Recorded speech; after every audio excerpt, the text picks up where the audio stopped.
Assalamu alaikum wa rahmatullahi ta'ala wa barakatuh. Aujourd'hui, nous allons voir la suite de correction de la série numéro 1 concerne le mouvement de rotation d'un corps solide indéformable autour d'un axe fixe.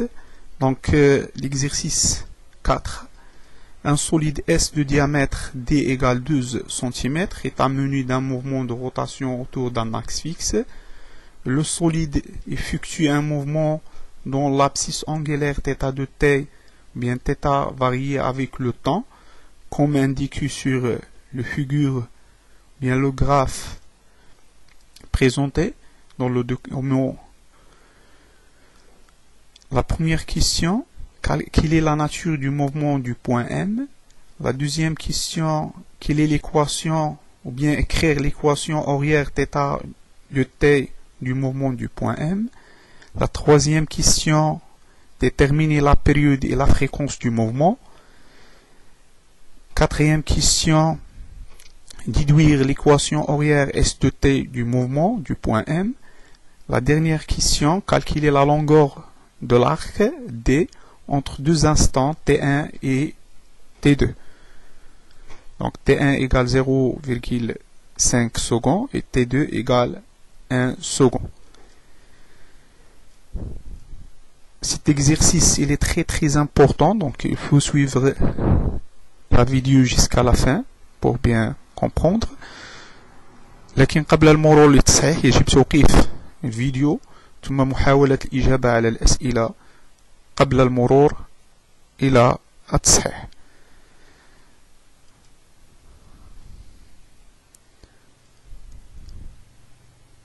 Donc on passe à la correction. Donc, pour la première question, donc calculer ou bien quelle est la nature du mouvement du point M. Donc on a un point M de solide et repéré à l'aide de l'abscisse angulaire θ.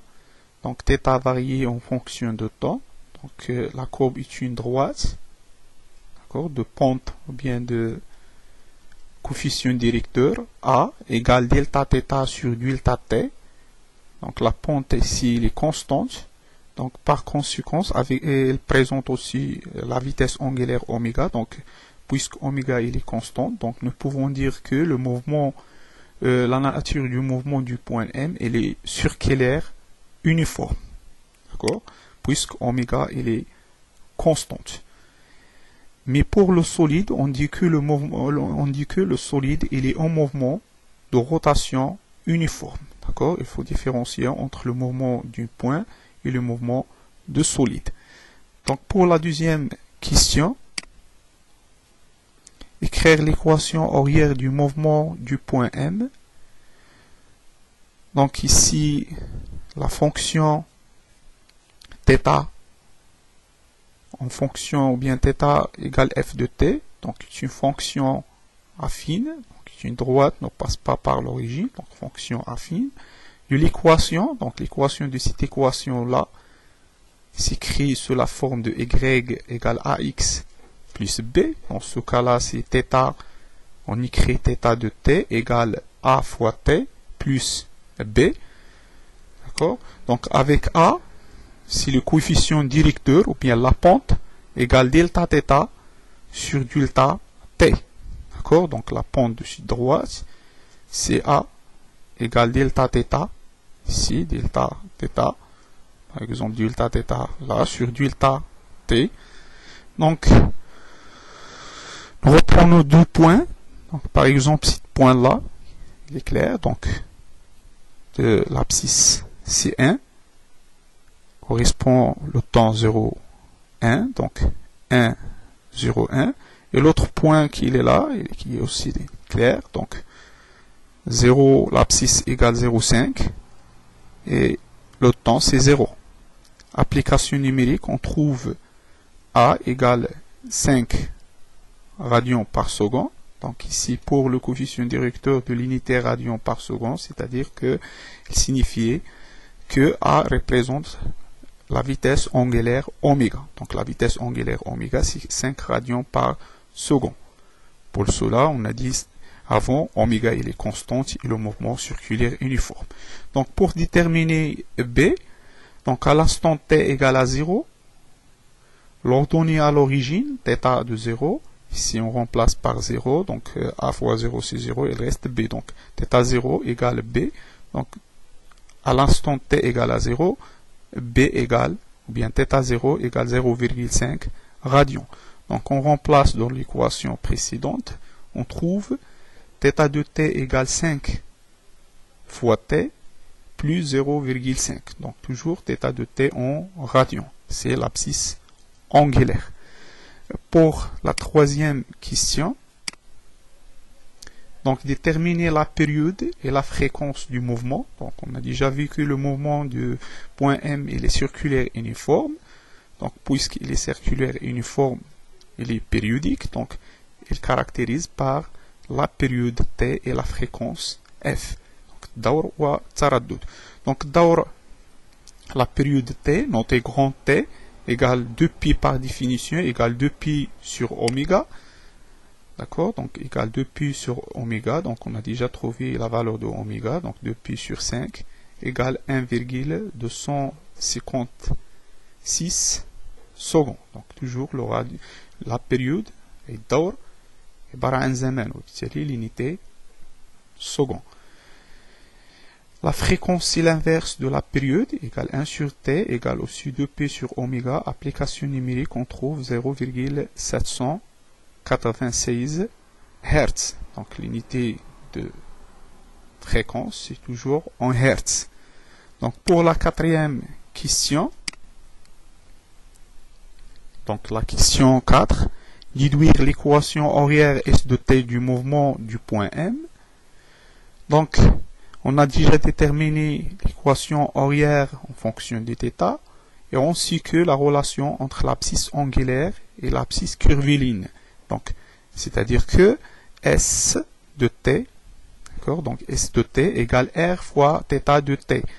Donc, on y crée S de t égale R fois θ de t. Donc, on a le diamètre du cours de solide S. Donc, le rayon, c'est 10 sur 2. On remplace ici par l'expression de θ de t, c'est 5 fois t plus 0,5. Donc, d, c'est 12 cm. Il faut exprimer en mètres. Si on multiplie par 10 puissance moins 2. Application numérique, on trouve S de t égale 0,3 fois t plus 0,03. Donc, l'abscisse angulaire, l'abscisse curviligne, c'est une distance, donc toujours en mètres. Ici, en mètres. La dernière question, c'est-à-dire la question 5, calculer la longueur de l'arc D entre deux instants T1 égale 0,5 secondes et T2 égale 1 seconde. Donc pour trouver la distance, il suffit de faire la différence entre l'abscisse curviligne à l'instant T2 moins l'abscisse curviligne à l'instant T1. Donc D égale l'abscisse S de T2 moins S de T1. On remplace par T1 c'est 1 seconde. Donc d'après l'équation c'est 0,3 fois 1 parce que T2 égale 1 seconde plus 0,03 moins 0,03 fois T2 c'est 0,5 moins 0,03. Donc on trouve la valeur c'est 0,15 mètres. Nous pouvons exprimer en centimètres, donc on multiplie par 100, on trouve 15 centimètres. Donc la distance ou bien la longueur de l'arc c'est 5 centimètres entre l'instant T2 égale 1 mètre, 1 seconde et l'instant T1 égale 0 seconde. Donc بهذا ننهي تصحيح هذا التمرين. لا تنسوا الاشتراك في القناة وأيضا التقاسم مع الأصدقاء لكي تعم الفائدة. أدعوكم لمشاهدة الفيديو الخاص بملخص le travail et puissance d'une force pour corriger les exercices de la série numéro 2 concernant le travail et la puissance. وفقكم الله والسلام عليكم.